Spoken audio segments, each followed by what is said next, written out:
Hello दोस्तों, स्वागत है मेरा आपके यूट्यूब चैनल एमपीएस एजुकेशन के अंदर। और आज हम करेंगे चैप्टर्स पॉलिनोमियल, जो है क्लास 10th का सेकंड चैप्टर। देखो, पॉलिनोमियल के बारे में आप बेसिकली सब जानते हैं कि पॉलिनोमियल क्या होता है। पॉलिनोमियल एक अलजेब्रिक एक्सप्रेशन होता है जिसके अंदर दो या उससे ज़्यादा टर्म होते हैं। अगर एक टर्म होगा तो उसे हम पॉलिनोमियल नहीं कह सकते, पर दो टर्म है या उससे ज़्यादा टर्म है तो बेसिकली उसे हम क्या कहेंगे, पॉलिनोमियल।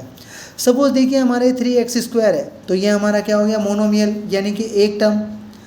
3x² माइनस का 4x है तो इसमें हमारे कितने हो गए, दो टर्म। एक टर्म हमारा ये वाला हो गया और एक टर्म हमारा ये वाला हो गया, तो ये हो गया हमारा क्या, बाइनोमियल। बाई का मतलब हो गया दो।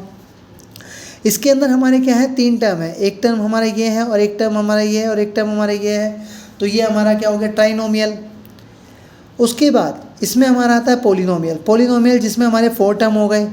अब इसमें हमारे कितने टर्म हो गए, एक टर्म ये वाला हो गया, एक टर्म हमारा ये वाला हो गया और एक टर्म हमारा ये वाला हो गया और एक टर्म हमारे ये वाले। टोटल टर्म कितने हो गए हमारे, 4। पर मैंने आपको यहाँ पे लिखा है कि polynomial is an algebraic expression with 2 और मोर टर्म, यानी कि जिसके अंदर 2 या उससे ज़्यादा टर्म हो। तो यानी कि बाइनोमियल, ट्राइनोमियल और जिसमें 4 टर्म है, तो ये तीनों के तीनों किस में आएंगे, हमारे पॉलिनोमियल में। तो पॉलिनोमियल आपको अच्छे से समझ में आया होगा। जैसे मान लीजिए मेरा क्वेश्चन आता है एग्जाम में कि find the zeros of the following quadratic polynomial. जैसे तुम्हारी इक्वेशन दे रखी है और ये तुम जानते हो तुम्हारी इक्वेशन क्या है, क्वाड्रेटिक इक्वेशन।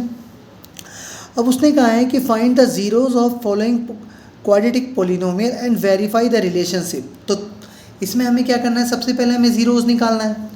उसके बाद हमें क्या करना है, वेरीफाई द रिलेशनशिप, यानी कि इनके रिलेशनशिप को वेरीफाई करना है बिटवीन द ज़ीरोज़ में और उनके कोफिशिएंट में।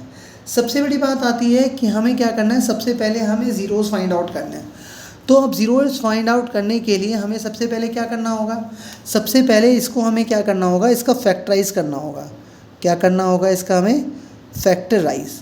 अब फैक्टराइज आप कैसे करेंगे, तो देखो, अब फैक्टराइज करने के लिए हमें क्या करना है, हमें 8 को x² से मल्टीप्लाई करना है। किससे मल्टीप्लाई करना है, हमें 8 को x² से। अगर हम 8 को x² से मल्टीप्लाई करते हैं, सपोज़ 8 को मैंने x² से मल्टीप्लाई करा तो हमारा क्या आ गया, 8x²। जब हमारा आया 8x², तो हमें देखिए ऐसा टेबल ढूंढना है कि दोनों को मल्टीप्लाई करने पर क्या है, 8x², पर दोनों को प्लस करने पर या माइनस करने पर क्या आना चाहिए, माइनस का 2x। अब आप ऐसा टेबल ढूंढिए कि जिसको हम मल्टीप्लाई करें तो हमारा 8x² है, पर प्लस माइनस करने पर क्या है, 2x। अब आप जानते हो कि नॉर्मली अगर हम ऐसा कौन सा टेबल हो सकता है, तो आप बता सकते हो। तो ऐसा हमारा एक टेबल होगा, तो ऐसा कौन सा टेबल होगा, सपोज़ मान लीजिए आप जानते हो कि 4 2 8 होता है।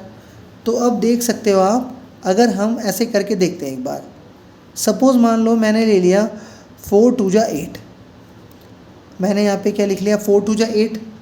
अब देखिए यहाँ पे मैंने 4 2 8 ले लिया। अब पर सबसे बड़ी प्रॉब्लम क्या आती है, मुझे यहाँ पे 2x चाहिए। अब 2x चाहिए, अगर मैं यहाँ पे प्लस का रखा, अगर मैं प्लस का साइन लगा दूँ, अब अगर मैं प्लस का साइन लगाऊंगा तो 4 और 2 तो 6 हो जाएगा, पर मुझे यहाँ पे तो 2x चाहिए और वो भी किसका चाहिए, माइनस का।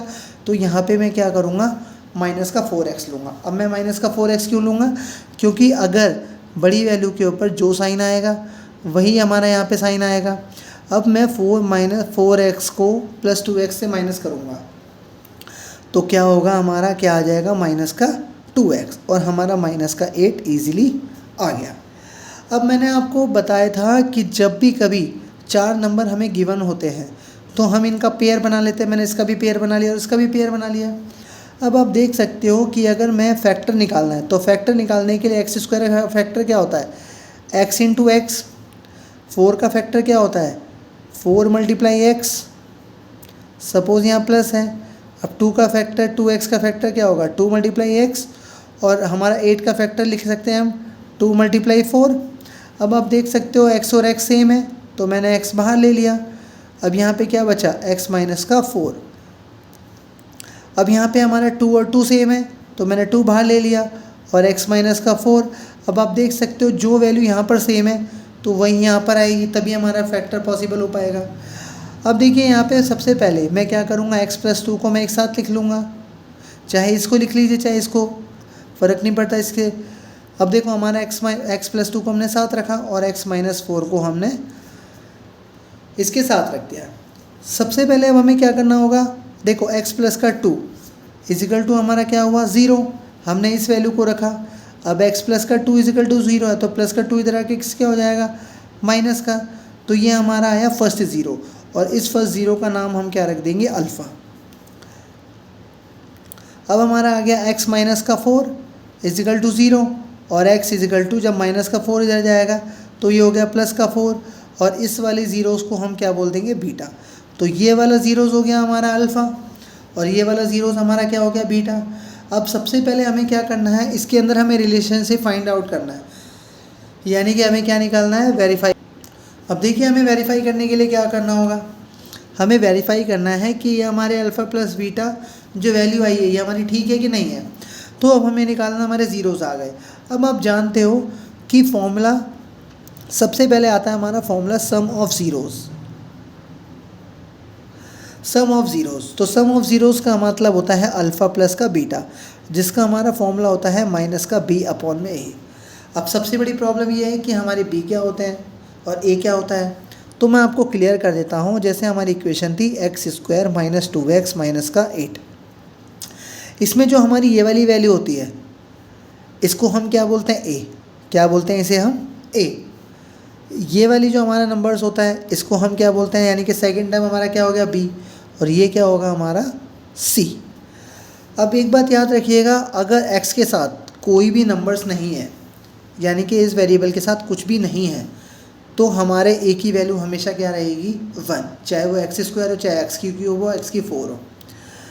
अब देखिए यहाँ पे हमारा x के साथ क्या था 2, तो यानी कि हमारा b क्या हुआ 2 और c क्या हुआ हमारा 8, पर हमारा b क्या था माइनस का था और c हमारा किसका 8 था माइनस का। अब देखो अल्फ़ा प्लस बीटा, तो अब देखिए हमारा अल्फ़ा प्लस बीटा, तो हमारी अल्फ़ा की वैल्यू क्या थी, अल्फ़ा की वैल्यू थी हमारे यहाँ पे देखिए नीचे माइनस का 2, तो यहाँ माइनस का 2 रखा और प्लस बीटा की वैल्यू क्या थी हमारी 4, तो हमने यहाँ पे प्लस का 4 रखा। अब हमारा यहाँ पे क्या था माइनस का b। अब देखो हमारा b की वैल्यू क्या थी x के साथ में 2, हमने यहाँ पे रख लिया माइनस का 2, पर यहाँ पे देखिए साइन किसका था माइनस का, तो एक मैंने यहाँ पे साइन लगा दिया। नीचे हमारा आना है a हमारा क्या एक्स स्क्वायर, पर एक्स स्क्वायर हम नहीं ले सकते वेरिएबल, एक्स स्क्वायर के साथ कोई नंबर्स हैं नहीं है, तो हम क्या मानेंगे यहाँ पे 1। अब अगर मैं 4 में से 2 को माइनस करूँगा तो मेरा क्या आएगा 2 और माइनस माइनस प्लस क्या आएगा माइनस माइनस प्लस और प्लस का 2, तो इसका मतलब ये क्या हुआ हमारा वेरीफाई है, ठीक है। अब हमारा आता है प्रोडक्ट ऑफ ज़ीरोज़। अब प्रोडक्ट ऑफ ज़ीरोज़ के अंदर हमें देखो क्या करना होगा, प्रोडक्ट ऑफ ज़ीरोज़ निकालने के लिए हमारा क्या होता है, प्रोडक्ट का मतलब आप जानते हो कि मल्टीप्लाई होता है, तो यानी कि अल्फ़ा इंटू बीटा। अब अल्फ़ा इंटू बीटा क्या होता है हमारा c/a।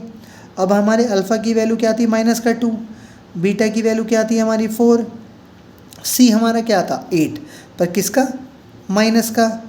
a हमारा क्या था, हमारा क्या था a, हमारा a 1 था, यानी कि a के साथ कुछ नहीं है, यानी कि एक्स स्क्वायर के साथ कोई नंबर नहीं है, तो हमारा क्या हो गया 1।